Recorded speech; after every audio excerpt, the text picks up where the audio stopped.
Ուր է Ստեփանակերտի մայր տաճարը, մեծությամբ երկրորդը Հայաստանի ու Արցախի եկեղեցիների մեջ։ Այն տեսանելի էր քաղաքի տարբեր հատվածներից, իսկ ադրբեջանական սոցցանցային վերջին տեսանյութերում չի երևում։ Նելսոն Ստեփանյան փողոցի վերնամասում գտնվող մայր տաճարը Արցախի չկա։ Նույն այդ տեսաերիզից երևում է մեկ այլ տեսանկյունից երևում է, որ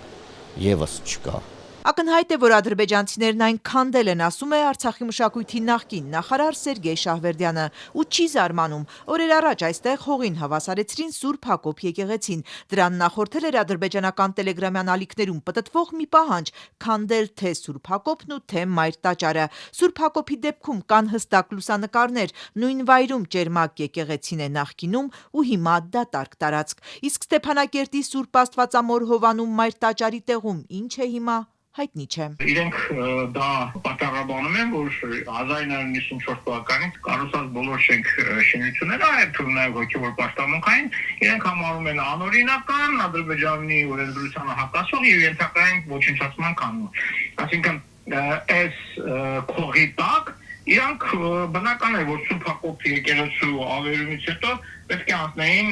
նաև Սուրբ Աստվածածին Մարիչի եկեղեցուն։ Արցախի թեմական խորհրդի ատենապետը չի բացառում, որ մայր տաճարը Բաքուն չեզոքացրել է ապօրինի շինարարության անվան տակ։ Այս եկեղեցու կառուցումն սկսվել էր 2006-ին, ամենայն հայոց կաթողիկոսներ հիմնարկեքին մասնակցել։ Զվարթնոցի նմանությամբ տաճարի կառուցումը շուրջ 13 տարի է տևել։ Ճարտարապետ Գագիկ Երանոսյանի դուստրը հիշում է թե հոր ջանքերը, թե ֆինանսական դժվարությունները։ Ոգեշնչված այդ պրոյեկտով համարյա 10 տարի էր եկեղեցին կառուցեցին, հովանավորությունները կանգնացնելով,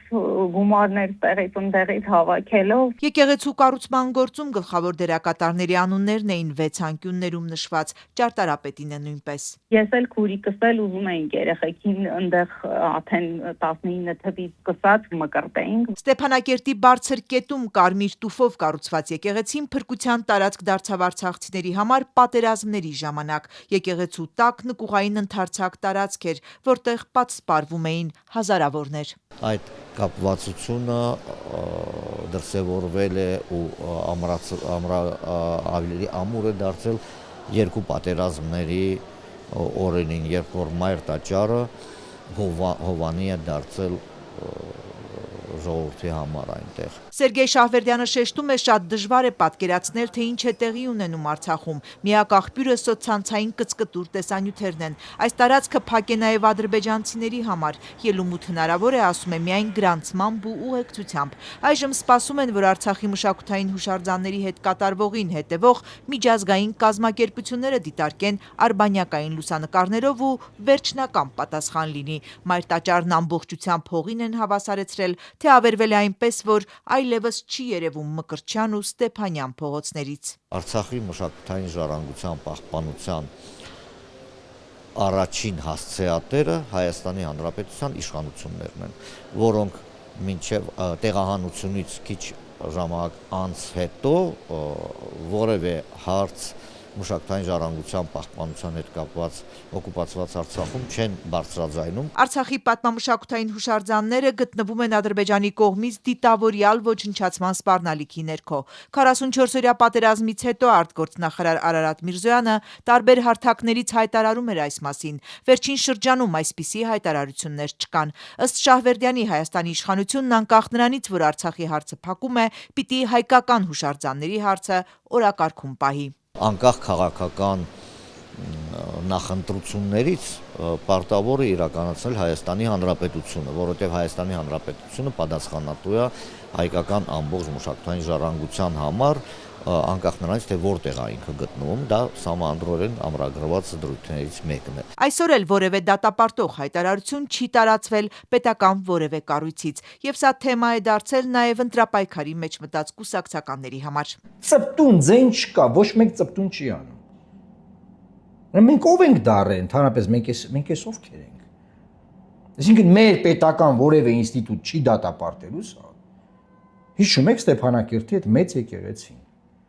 Հողին են հավասարացրել։ Բարեբախտաբար չեն լռում միջազգային կառույցները, ասում է Սերգեյ Շահվերդյանը, ակնկալելով, որ երբ արբանյակային լուսանկարներով նույնպես հաստատվի տաճարի ավերումը, կլինի նոր արձագանք։ Monument Watch-ը, Կովկասյան Monument Watch-ը, պետք է ընդգծենք Եվրոպական խորհրդարանի գործունեությունը, որ